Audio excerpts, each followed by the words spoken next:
श्रीमात्रे नमः श्रीगुरुभ्यो नमः हरि ओम। या देवी सर्वभूतेषु शक्ति रूपेण संस्था नमस्तस्यै नमस्तस्यै नमस्तस्यै नमः। ఈరోజు ఈ వీడియోలో నడిచే దేవుడు అనేటువంటి ఒక మహాయోగి, ఒక మహా తపస్విని గురించి మనం తెలుసుకున్నాం. కాశ్మీర్ నుండి కన్యాకుమారి వరకు భారతదేశం మొత్తం 3 సార్లు పాదయాత్ర చేసి హైందవ సమాజాన్ని ఎల్లప్పుడూ కూడా జాగృతం చేస్తూ సమాజానికి ధర్మాన్ని బోధిస్తూ ఏది ధర్మం ఏది అధర్మం తెలియజేస్తూ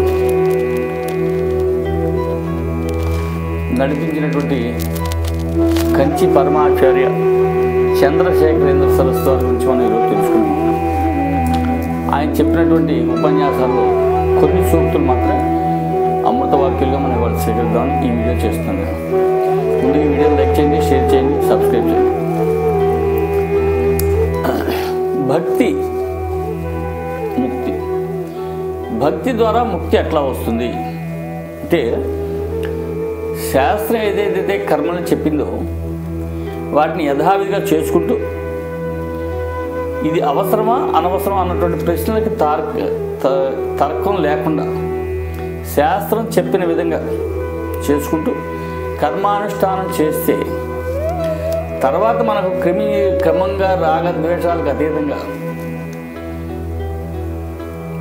చిత్తశుద్ధి ఏర్పడి మనసు సమాహితమై ఈశ్వరాసంధానం అవుతుంది. ఇదే భక్తి. దీనికి రెండో స్థితి ఉంది. భక్తి పెరిగితే జ్ఞానప్రాప్తి అవుతుంది. అది చర్మస్థితి. అందుచేతనే భక్తిని వదిలి ముక్తి కోసం పరిగెట్టడం మంచిది కాదు. ప్రత్యేకంగా పోకలవలసిన అవసరం కూడా. భక్తే తుదకు ముక్తినిస్తుంది. భక్తి కోసం భగవంతుని ప్రార్థిస్తే చాలు. అందుకే మహానుభావులంతా కూడా భక్తి కోసమే తపస్సు చేశారు, భక్తి కోసమే అమ్మవారికి వచ్చారు. ప్రతి భక్తులు కూడా అమ్మవారిని భిక్ష పెట్టమే అమ్మ అని చెప్పి అడుగుతుంటారు. ఎందుకంటే భక్తి వస్తే ముక్తి అదే వస్తుంది దాని తర్వాత. అందుకని అట్లాగే లోక కళ్యాణం, లోకక్షేమం ఎవరైతే మనం చెప్పుకుంటున్నామో ఈ లోక కళ్యాణం కోసం, లోకక్షేమం కోసం పనిచేసేటువంటి వాళ్ళంతా కూడా వాళ్ళలో ఉన్నటువంటి లోపాలని సంస్కరించుకునే పక్షంలో లోకక్షేమం కోసం ప్రయత్నించే అధికారం మనకు లేదు. మానసిక దౌర్బల్యాన్ని అణిచి దుఃఖాతీతుడై ఆత్మోపలబ్ధిని అందుకున్న వాడి ఉనికి ప్రపంచానికి సౌఖ్యానికి కారణం అవుతుంది. అతడు ప్రపంచ సంస్కర్తగా పాటుపడిన అవసరం లేదు. లోకక్షేమమే తానుగా సిద్ధిస్తుంది. అట్లాగే నేడు పాశ్చాత్య సంస్కృతి అని చెప్పి మనం అనుకుంటున్నాం. అయితే స్వామివారు ఏమంటే పాశ్చాత్య ప్రాచీన సంస్కృతులను సమన్వయం చేసుకుని ముందుకు వెళ్ళటమా అనేది మన ముందు ఉన్న ప్రశ్న. ఆధునిక జగత్తులో మంచికి ప్రాచీన సంస్కృతి ఏనాటికి వ్యతిరేకత లేదు. పురాణమిత్యేవ నా సాధు సర్వం. అంటే ప్రాచీనమైనంత దాన్నే సంపూర్ణంగా గ్రహించనక్కర్లేదు. కాలానుగుణంగా ఏదైతే ప్రాచీన సంస్కృతి, ప్రాచీన ధర్మాలు ఉన్నాయో వాటినే మనం పాటించవలసిన అవసరం లేదు. ప్రాచీనతతో పాటు ఉత్తమమైనటువంటి నవీనత్వాన్ని కూడా సేకరించగలగాలి. సేకరిస్తే ప్రతి యువకుడు, ప్రతి మానవుడు కూడా లోక కళ్యాణం, జీవిత పరమార్థం కూడా సాధ్యపడుతుంది. అట్లాగే మతం ఒకటే ప్రజా సమూహాన్ని, దేశాన్ని కూడగట్టగలదు.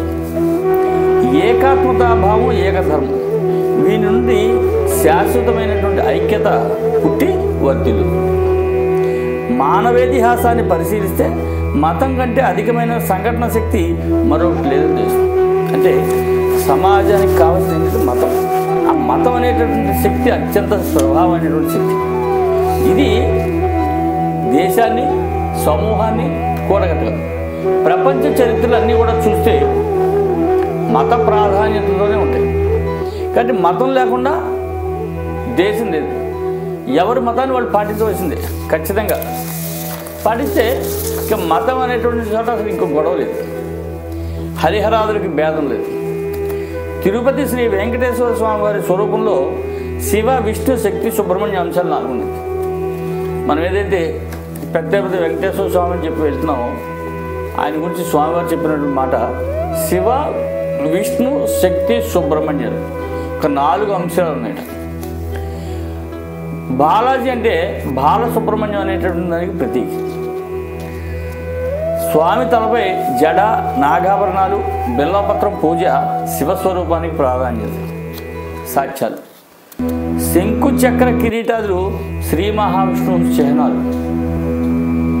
వెలుపలి ప్రాకారంలో ఉన్నటువంటి సింహ శిల్పం శక్తికి ఆధారభూతం. ఈ విధంగా వెంకటేశ్వర స్వామి వారు శివ, కేశవ, బాలసుబ్రహ్మణ్య సమన్వయంగా ఆ విధంగానే అవి ఉంటారు. కాబట్టి ఆ విధంగానే ఆయన మనం పూజించాల్సి ఉంటుంది. సో ఇప్పుడు మనం చూసుకున్నట్లయితే శివ, కేశవ భేదం లేదు. అట్లా ఈ ధర్మాలు ఇవాళ అనేక రకాలైనటువంటి మతాలు, అనేక రకాలైనటువంటి ధర్మాలు ఉన్నాయి. ఇవన్నీ కూడా ఈ సనాతనమైనటువంటి ధర్మంలోంచి పుట్టినవి. ఎందుకంటే ఈ సనాతన ధర్మం పుట్టడానికి ముందు ఏమీ లేదు, శూన్యం. ఈ సనాతన ధర్మంలోంచి పుట్టినవి. ఇతర మత గ్రంథాలని కూడా వేదాల పిమ్మట వచ్చినాయి తప్ప వేదానికి ముందు ఉన్నవి. అసలు వేదకాలం నిర్ణయం చేయడం అనేది ఆకాశంలో ఉన్నటువంటి నక్షత్రాలను లెక్క పెట్టడం లాంటిది. ఆకాశంలో ఉన్న నక్షత్రాలను లెక్క పెట్టడం ఎవరి వల్ల అవుతుంది? సాధారణ భూమి మీద జీవించిన మానవుల వల్ల ఎవరి వల్ల?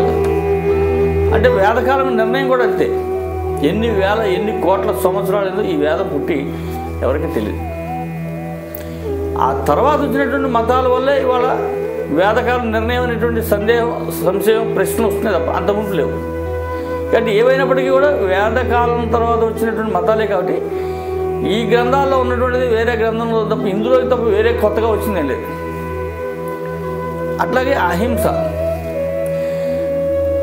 అహింస కూడా అన్ని రకాలుగాను, అన్ని కాల, సర్వకాల, సర్వావస్థలందు అహింస మాత్రం మంచిది కాదు.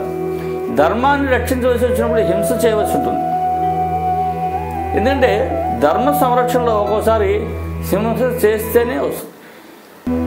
ధర్మం కాపాడటం కోసమే శ్రీకృష్ణుడు కురుక్షేత్ర యుద్ధం చేశాడు. ధర్మం కాపాడటం కోసమే రాముల వారు రావణాసురుని చంపాల్సి వచ్చింది. కాబట్టి ధర్మ సంరక్షణలో ఒక్కోసారి అహింస తప్పనిసరి, హింస తప్పదు.